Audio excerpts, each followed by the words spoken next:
বড়দের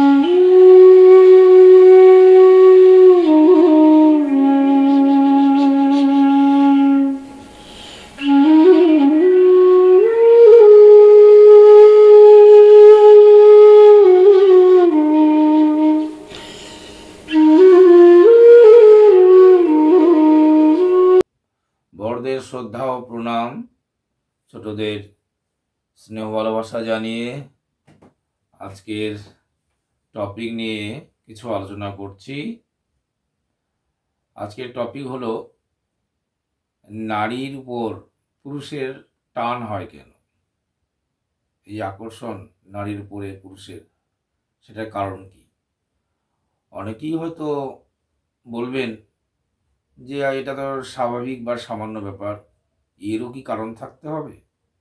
কিন্তু সামান্য হলেও এই সামান্য নিয়েই বৈজ্ঞানিকদের কারবার। ফল মাটিতে পড়লো কেন, এই দেখে বৈজ্ঞানিক নিউটন দেখলেন যে কারণে ফল মাটিতে পড়লো, ঠিক সেই কারণেই চাঁদ পৃথিবীর সাথে বাধা পড়েছে। আবার সেই কারণেই পৃথিবী সূর্যকে কেন্দ্র করে ঘুরছে। তাহলে সেখান থেকেই তিনি অভিকর্ষ আবিষ্কার করলেন। তাই প্রত্যেকটার পেছনে কারণ থাকে, আমরা সামান্য বলে উড়িয়ে দিল, বৈজ্ঞানিকরা তার কারণ খোঁজে। তাই বই পড়তে পড়তে পেলাম মূল কারণটা কি, পুরুষরা নারীদের প্রতি আকর্ষিত হয় কেন, এর ভেতরের কারণটা কি রয়েছে। ঠাকুর তা সুন্দর করে বলেছে। এত ভালো লাগলো আমার ব্যাপারটা, যে মূল কারণটা যখন জানতে পারলাম, সত্যি ভালো লাগলো যে ঠাকুর সব কিছু বলে দিয়েছেন, শুধু আমাদের জানার অভাব, পড়ার অভাব। তো তাহলে চলে আসি, ঠাকুর কি বললেন, কেন এই টান হয়। অ্যাকচুয়ালি ঠাকুরের বই থেকে পাঠ করেই সেটা শোনাই, আমি বলতে গেলে হয়তো ভুলভ্রান্তি হয়ে যেতে পারে। তো আলোচনা প্রসঙ্গে গ্রন্থের ত্রয়োদশ অর্থাৎ 13 খণ্ডের 56 পাতায় শরদ্দা বললেন, প্রত্যেক এক বহু হতে চায়। শ্রী ঠাকুর বললেন, প্রত্যেক সত্তার মধ্যে আছে সেলফ প্রিজার্ভেশন অর্থাৎ আত্মসংরক্ষণ, সেলফ প্রোটেকশন অর্থাৎ আত্মপালন, সেলফ প্রক্রিয়েশন আত্মবিস্তারের টেন্ডেন্সি।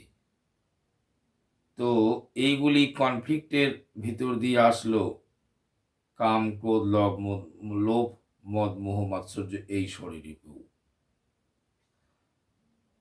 শরদ্দা বললেন, সেলফ প্রোটেকশন আত্মপালন আর সেলফ প্রিজার্ভেশন এই দুইয়ের মধ্যে তফাৎ কি? শ্রী ঠাকুর বললেন, গায়ে মশা পড়ল, পট করে হাতটা সেখানে গিয়ে পড়ল, এটা হয় সেলফ প্রোটেকশনের বুদ্ধি থেকে। ক্ষুধা লেগেছে, খাচ্ছি, এটা হলো সেলফ প্রিজার্ভেশন অর্থাৎ আত্মসংরক্ষণ। আর সেলফ প্রক্রিয়েশন আত্মবিস্তার থেকে হয় মেয়ে লোকের পরে টান, বহু হতে চাই, তাই মেয়ে লোকের উপর ঝোঁক হয়, মেয়ে ছেলের আবার পুরুষের উপর ঝোঁক হয়, পরস্পরের প্রতি আকর্ষণ বোধ করে। তাহলে আমাদের সত্তার যে বৈশিষ্ট্য, তার মধ্যে একটা হচ্ছে সেলফ প্রক্রিয়েশন অর্থাৎ আত্মবিস্তার, নিজেকে বিস্তার লাভ করা। তাহলে এই বিস্তার লাভ করতে গেলে অর্থাৎ আমি থেকে আরেকটা আমি, আমারই মতো একটা মানুষ তৈরি করতে গেলে একজন মহিলা দরকার, অর্থাৎ নারী দরকার। নারী ছাড়া তো এই বিস্তার লাভ হবে না। সেজন্যই অ্যাকচুয়ালি প্রকৃত টানটা ঠিক নারীদের ক্ষেত্রেও সেম একই ব্যাপার, তাদেরও যে পুরুষের প্রতি টান হয় তারও কারণটা ঠিক এটাই। কারণ সত্তার কয়েকটি বৈশিষ্ট্যের মধ্যে একটি প্রধান বৈশিষ্ট্য হলো বা একটি অন্যতম বৈশিষ্ট্য হলো সেলফ প্রক্রিয়েশন, অর্থাৎ বিস্তার লাভ করা। তো বিস্তার লাভ করতে গেলেই কিন্তু একা একা সেটা হয় না, নারীর পুরুষ চাই, পুরুষের নারীকে চাই। এইটাই ভেতরের অ্যাকচুয়ালি কারণ। তাহলে ক্লিয়ার হলাম আমরা ব্যাপারটা। এবার পরে কি কথা হলো, শরৎদা বললেন পুরুষের মেয়েদের উপর ঝোঁক হওয়াটা কি ডিজিজ বা ব্যাধি নয়? শরৎদা জিজ্ঞেস করলেন যে এই যে যে পুরুষের যে মেয়েদের উপর টান বা ঝোঁক, সেটা কি রোগ বা ব্যাধি নয়? শ্রী ঠাকুর উত্তরে বললেন জীবন ধারণের জন্য খাওয়াটা যদি ডিজিজ বা ব্যাধি না হয়, তবে এটা ডিজিজ বা ব্যাধি হবে কেন? আমাদের জীবন ধারণ করতে গেলে আমাদের খেতে হয়, তো খাওয়াটা যদি রোগ না হয়, তাহলে মেয়েদের উপর যে ঝোঁক সেটাই বা কেন ব্যাধি বা রোগ হবে? সত্তালোপী ঝোঁক যদি না হয়, স্বাভাবিক সুস্থ রকম যদি হয়, তবে তাকে ডিজিজ বা ব্যাধি বলবেন কেন? সত্তাকে যদি নষ্ট না করে, সত্তার যদি কোনো ক্ষতি না হয়, সেরকম যদি ঝোঁক হয়, স্বাভাবিক সুস্থ রকম যদি টান হয় পুরুষের নারীর প্রতি, তাহলে সেটা ডিজিজ হওয়ার কোনো ব্যাপার নেই।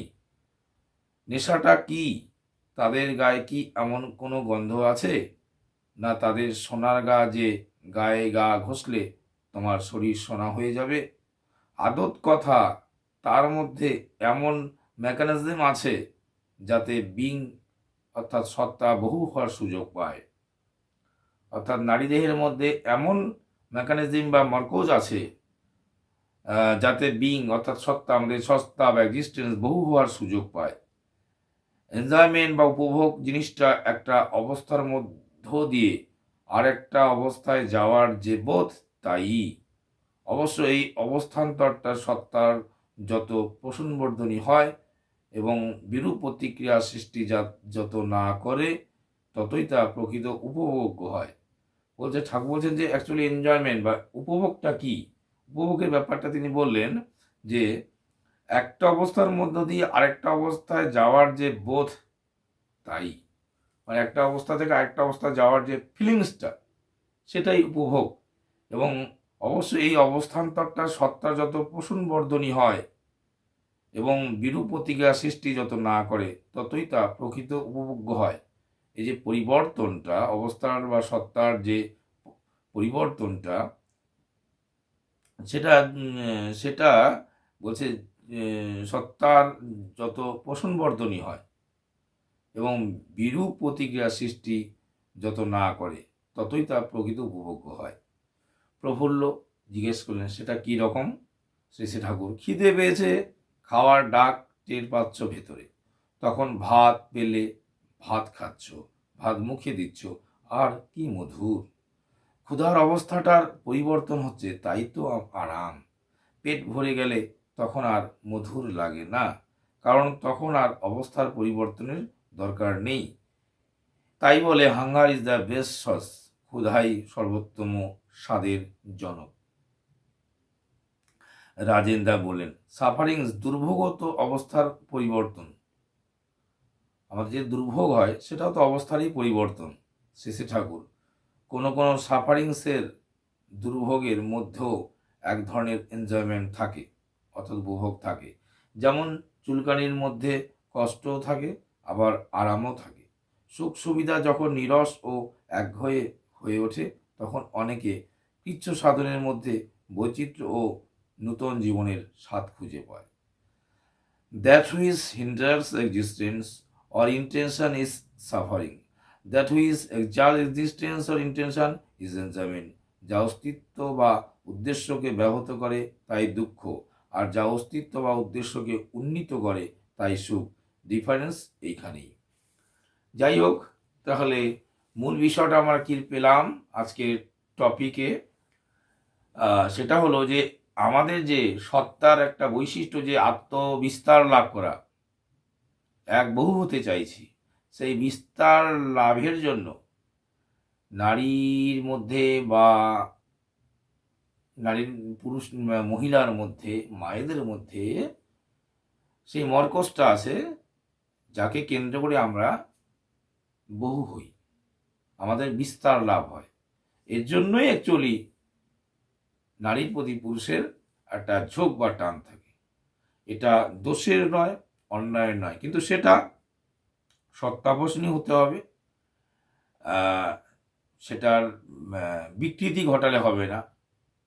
সেই টানটা আবার যেন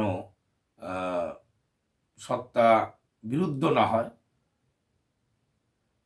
সত্তা পোষণই হয়, সেদিকে লক্ষ্য রাখতে হবে।